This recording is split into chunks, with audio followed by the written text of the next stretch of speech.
Namaste, dear friends. I'm super excited to introduce to you a very nostalgic item in this episode, which is called Tondara. Any idea what Tondara is?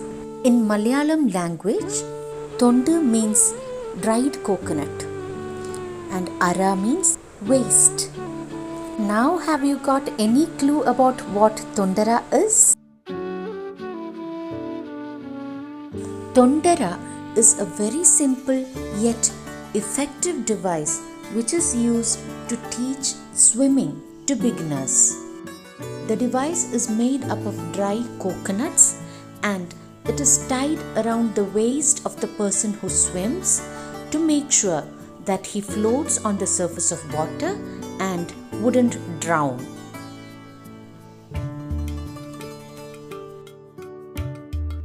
Let us know more about Tondara from Sri O.P. Ullas, who has the experience of training almost 2 generations of kids to become expert swimmers. തൊണ്ടര എന്ന് പറയുന്നത് കുട്ടികളെ പണ്ടുകാലങ്ങളിൽ നീന്തം പഠിക്കാൻ തേങ്ങ കൊണ്ടുണ്ടാക്കുന്ന ഒരു ഉപകരണമാണ്. ഇത് സാധാരണയായി വേണ്ടത് ഒരേ കുലയിൽ നിന്നുള്ള 2 വലിയ ഉണങ്ങിയ തേങ്ങകളാണ്. അതുകൂടാതെ ഈ തേങ്ങയുടെ ചകിരി കൊണ്ടുണ്ടാക്കുന്ന ചൂടിയുമാണ്. ഈ ചൂടിയെ ആദ്യമായി കുറച്ച് വണ്ണമുള്ള മാറുകയറാക്കി പിരിച്ചു മാറ്റി. അതിനുശേഷം ഈ തേങ്ങയ്ക്ക് സാധാരണ 3 പാളി ചേരികളുണ്ട്. അതിൽ ഏറ്റവും വണ്ണമുള്ള പാളി നോക്കി ഒരു തേങ്ങയുടെ ഒത്ത നടുക്കായിട്ട് ഒരു ദ്വാരമെടുക്കും. ആ ദ്വാരമെടുക്കുമ്പോൾ ഈ തേങ്ങയുടെ ചിരട്ട തുറന്നു പോകാതെ നോക്കണം. ഈ ദ്വാരത്തിൽ കൂടി നമ്മളെ ഈ മാറുകയറ് കയറ്റുക.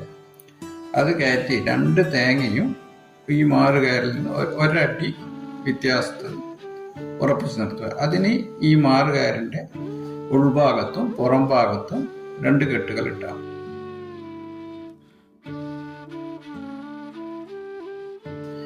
ഈ തൊണ്ടര എടുത്തിട്ട് കുട്ടികളുടെ അരഭാഗത്ത് കെട്ടിയിട്ട് ഈ കുട്ടികളെ വെള്ളത്തിലേക്ക്, അതായത് കുളത്തിലെ വെള്ളത്തിലേക്ക് ഇറക്കി കഴിഞ്ഞാൽ ഈ കുട്ടികൾ വളരെ ഈസി ആയിട്ട് നീന്തി പോകുന്നതാണ്, അനായാസമായിട്ട് നീന്തി പോകും.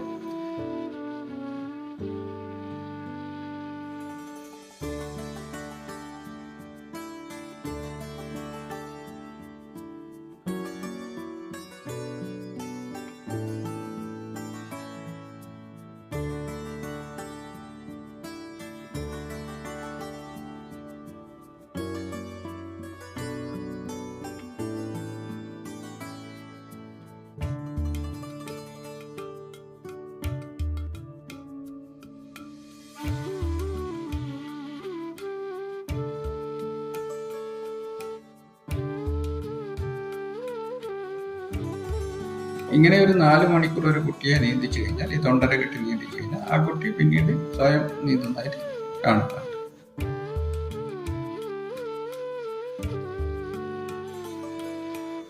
ഈ തൊണ്ടര സാധാരണയായിട്ട് ഒരു സീസണിൽ മാത്രമേ ഉപയോഗമുണ്ട്. അതായത് നമ്മൾ ജൂണിൽ കുളങ്ങളിൽ വെള്ളം കയറ്റിയാൽ ഈ തൊണ്ടര ഉണ്ടാക്കി അത് ഉപയോഗിച്ച് ഏകദേശം ഡിസംബർ ആവുന്നതിനാണ് അതിന് കേടുവരുന്ന സാധാരണയായിട്ട് മുളകൾ വന്നു കളി, തേങ്ങ മുളച്ച് കളി, അല്ലെങ്കിൽ ഈ തേങ്ങ കേടുവന്നു.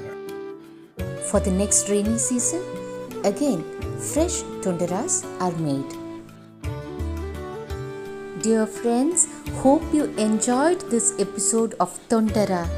I'm pretty sure many of you must be having sweet memories of learning swimming using Tondara, especially if you are from North Kerala. Please do share your nostalgic feelings towards Tondara in the comment box. Until we meet in the next episode, bye-bye. Thanks for watching.